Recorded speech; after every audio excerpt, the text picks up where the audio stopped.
नमस्कार साथियों, स्वागत है फिर से इस सामान्य हिंदी की क्लास में। यह क्लास यूपी पुलिस यूपीएसआई परीक्षा के लिए महत्वपूर्ण है। इसमें टोटल हम 40 प्रश्न करते हैं, जो कि आगामी परीक्षा के लिए महत्वपूर्ण है। अगर हमारी हिंदी की क्लास आपको पसंद आती है तो एक बार चैनल को जरूर सब्सक्राइब और वीडियो को लाइक करें। आइए, आपका पहला सवाल है, निम्न शब्दों में सदा स्त्रीलिंग शब्द कौन सा है? तो इसमें आपका ऑप्शन सी मकड़ी, यह सदा स्त्रीलिंग है। इसे हम पुल्लिंग में बदलेंगे तो नर मकड़ी का प्रयोग करेंगे। किसका? नर मकड़ी का। अगला प्रश्न नंबर 2, व्याकरण की दृष्टि से प्रेम शब्द क्या है? प्रेम विशेषण नहीं है, व्यय नहीं है और क्रिया भी नहीं है। प्रेम एक भाववाचक है। न इसे हम देख सकते और न इसका फोटो खींच सकते। तो यह क्या है? भाववाचक संज्ञा है प्रेम। प्रश्न नंबर 3, उसे क्या पता जिससे कभी कोई कष्ट न हुआ में कौन कौन सा सर्वनाम है? तो इसमें ऑप्शन डी, प्रश्नवाचक नहीं, निजवाचक नहीं और अनिश्चयवाचक नहीं। ऑप्शन डी संबंधवाचक सर्वनाम है। सर्वनाम कुल कितने होते हैं? 6। कितने? 6। एक प्रश्नवाचक, निजवाचक और निश्चयवाचक, अनिश्चयवाचक, संबंधवाचक, पुरुषवाचक। प्रश्न नंबर 4, किस क्रम में निश्चय सर्वनाम का सही उदाहरण है? इस पुस्तक को देखो, यह कितनी उपयोगी है। तो आपका ऑप्शन ए सही है। आपका शुभ नाम क्या है? ये नहीं। अरे नालक तू किधर? ये नहीं। कोई कुछ भी कहे हमें क्या? ये नहीं। तो आपका ऑप्शन ए सही है। प्रश्न नंबर 5, हमने बचपन में बहुत खेल खेले थे। तो वाक्य में क्रिया का काल है। बहुत खेल खेले थे यानी काल पूरा हो गया। तो इसमें ऑप्शन बी पूर्ण भूतकाल। आसन्न भूतकाल में क्रिया अभी अभी हुई, जैसे राम ने खाना खाया है, तो कभी क्रिया अभी अभी प्रतिक्रिया अभी हुई है।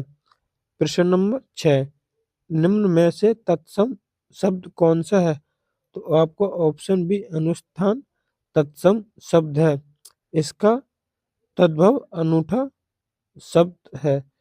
प्रश्न नंबर 7, संज्ञा शब्द से बना विशेषण नहीं है। लिखित लिखना से बना है। सड़क छाप, सड़क और छाप यानी संज्ञा। दयालु दया संज्ञा। भूख भूखा भूख से। तो आपका ऑप्शन ए सही है। लिखित संज्ञा शब्द से नहीं बना है, क्रिया से बना है। प्रश्न नंबर 8, जैसे वह ब्यार पीट तब कैसी चीजें? इसका राजनीतिक में दल बदल करते रहना चाहिए? ये नहीं। ऐसा काम करना चाहिए जिससे संकट में न फंसा जाए? ये नहीं। समय का रुख देकर काम करना चाहिए? तो ऑप्शन सी सही है। समय का रुख देकर काम करना चाहिए। फिर ऑप्शन डी भी गलत हो जाएगा। प्रश्न नंबर 9, चोर ने धन के लिए धारदार हथियारों से व्यवसायी की गर्दन धड़ से अलग कर दी में किस कारक का प्रयोग नहीं हुआ है? आपादन। आपादन मतलब अलगाव होना। तो ये तो हो रहा है, धड़ से अलग कर दी यानी ये तो है। करण कारक धारदार हथियार से, जहाँ की साधन हो, करण से संबंध भी हो रहा है, लेकिन में और पर का जिक्र नहीं हुआ। तो यहाँ पे ऑप्शन डी सही है। इसमें अधिकरण कारक नहीं है।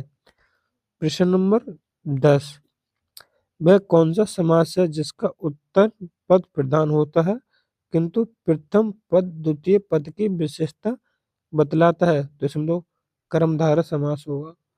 ऑप्शन सी कर्मधारय समास। मैंने आपको बताया जिसमें विशेषण और विशेषता हो वह कर्मधारय समास। ऑप्शन सी सही है। प्रश्न नंबर 11, निम्नलिखित में से कर्म वाच्य नहीं है।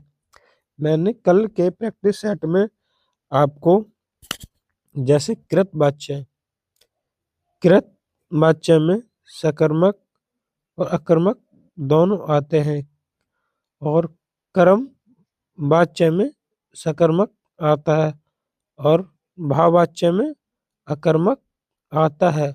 यह अकर्मक भाववाचक क्रिया नहीं है तो इसमें ऑप्शन डी सही होगा।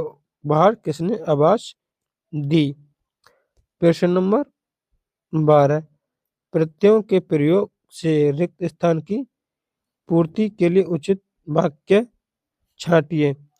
नए प्रत्यय का निर्माण होता है? नहीं। शब्दों के अर्थ में परिवर्तन नहीं होते? होते हैं, मतलब विशेष होता है। अर्थ का नया रूप बनता नहीं। नए शब्द का निर्माण होता है। ऑप्शन डी सही है। प्रत्यय लगने से नए शब्द का निर्माण होता है। प्रश्न नंबर 13, निम्नलिखित में से किस विकल्प में शुद्ध वाक्य है? मैं देखूंगा कि यह काम हो सकता है या नहीं। तो आपको ऑप्शन ए सही बिल्कुल शुद्ध वाक्य है। वह बड़ी लड़ाकी, लड़ाकी नहीं लड़ाकू औरत है। अपना दोस्त दूसरों के लिए सिर क्यों चढ़ते हो? यहाँ पर जड़ते नहीं मरते शब्द होता है, मरते हो। सोहन से मिलो और उससे यह बातें बताओ। बातें नहीं बात बताओ। तो आपका ऑप्शन इसमें ए सही है शुद्ध वाक्य। प्रश्न नंबर 14, इतनी लगन से काम करने वाला में असफल असफल नहीं हो सकता। तो इस रेखांकन पद है तो इसमें ऑप्शन ए क्रिया पद बंद है। प्रश्न नंबर 15, के समूह के सभी शब्द पर्यायवाची हैं? माधव, केशव, पीताम्बर यह कृष्ण शब्द के पर्यायवाची हैं। तो आपको ऑप्शन ए सही। सहोदर और भ्रात ये भाई के पर्यायवाची। इसमें रण अलग है, इसमें भी अलग, इसमें भी अलग है। प्रश्न नंबर 16, सरप का पर्यायवाची है। सरप का पनंग पर्यायवाची है। पनग इसका उरग होता है, उरग। और फड़िस होता है, फड़िस। सांप।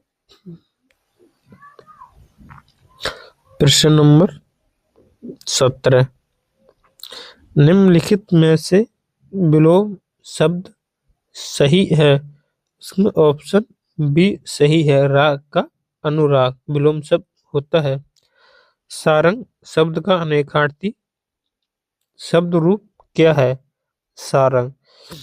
तो सारंग चंद्रमा भी और हाथी भी, भौरा भी और कोयल भी। तो आपका ऑप्शन बी सही है। सारंग अनेकार्थी शब्द। जैसे अंक शब्द है, अंक। अंक का अनेकार्थी शब्द क्या होगा? भाग्य। भाग्य है। चिन्ह और गोद यह अंक के अनेकार्थी शब्द हैं। अंक हम 1 2 3 लिख भी सकते हैं। प्रश्न नंबर 19, किस विकल्प में वाक्यांश के लिए प्रयुक्त शब्द एक शब्द गलत है? ऑप्शन ए, जो अत्यधिक भूखा हो उसे विभिक्ष कहते हैं। जो अपने युग का ज्ञान हो युग दृष्टा, ये भी सही। जो बहुत ऊंचा आकांक्षा रखता हो लालची नहीं, उसे महत्वाकांक्षी बोलते, महत्वाकांक्षी। जो कम खर्च करता हो मित व्यापी, सही है। तो आपका ऑप्शन सी सही है। सही है। प्रश्न की दृष्टि से बिल्कुल वैसे गलत है, तो आपका ऑप्शन सी सही है। प्रश्न नंबर 19, पुर और पुर में शब्द में सही अर्थ चुनिए। इन्हें बोलते हैं हम सम स्वरार्थी भिन्न, यानी बोलने में एक जैसे और अर्थ अलग अलग।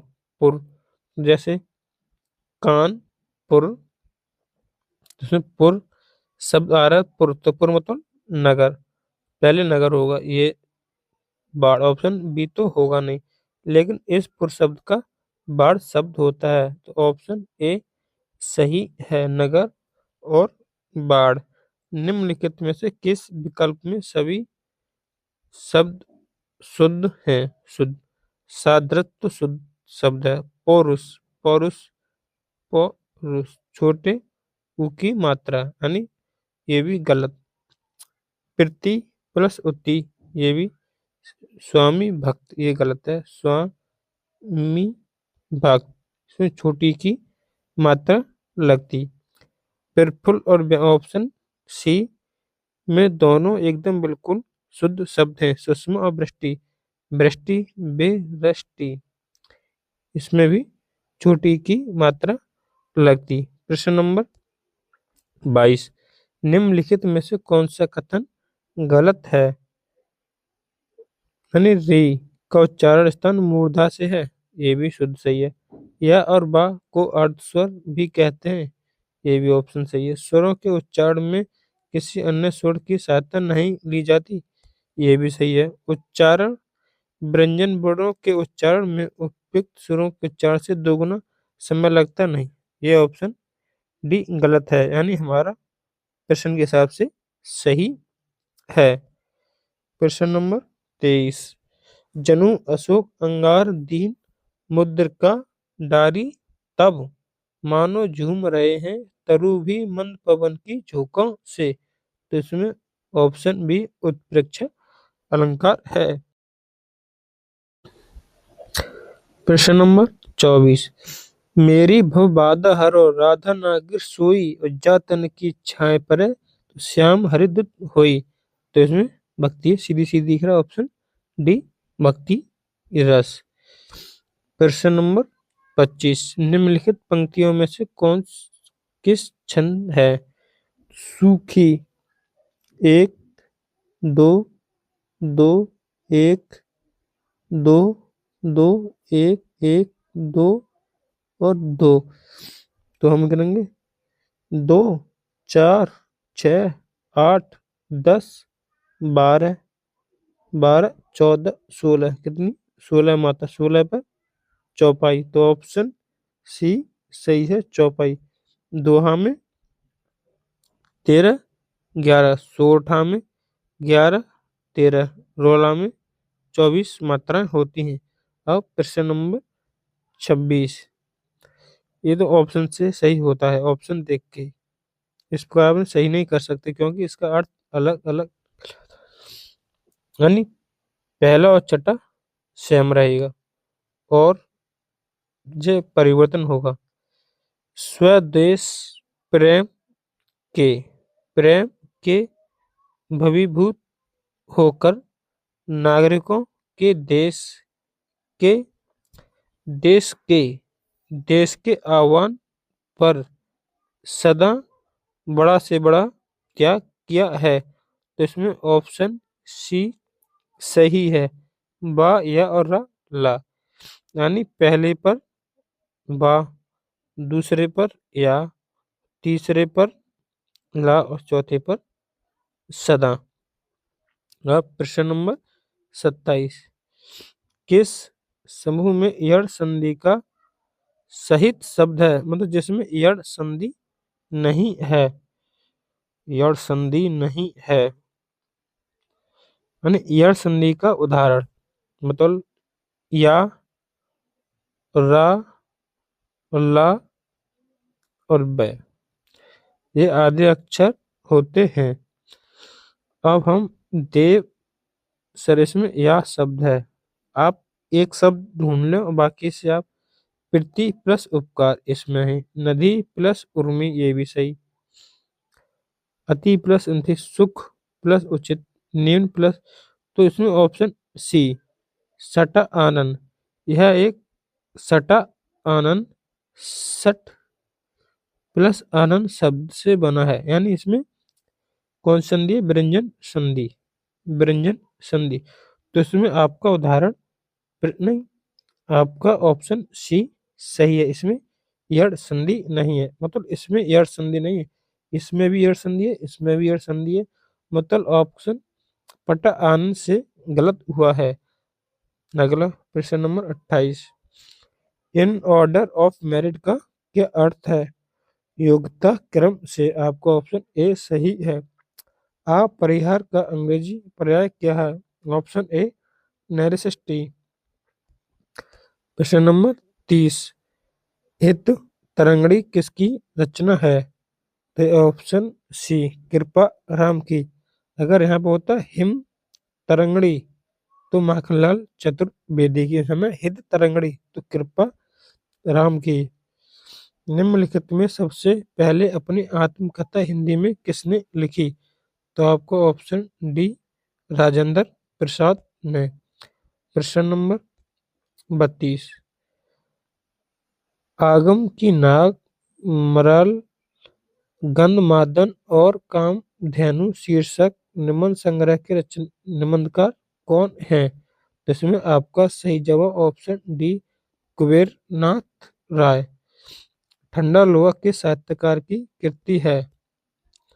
तो यह धर्मवीर भारती की ऑप्शन।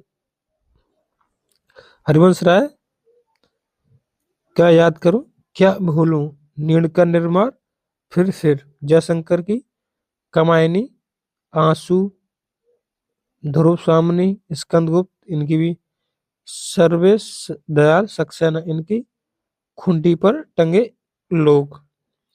प्रश्न नंबर 34, भारतीय आर्य भाषा परिवार की भाषाओं का मूल स्रोत कौन सी ही?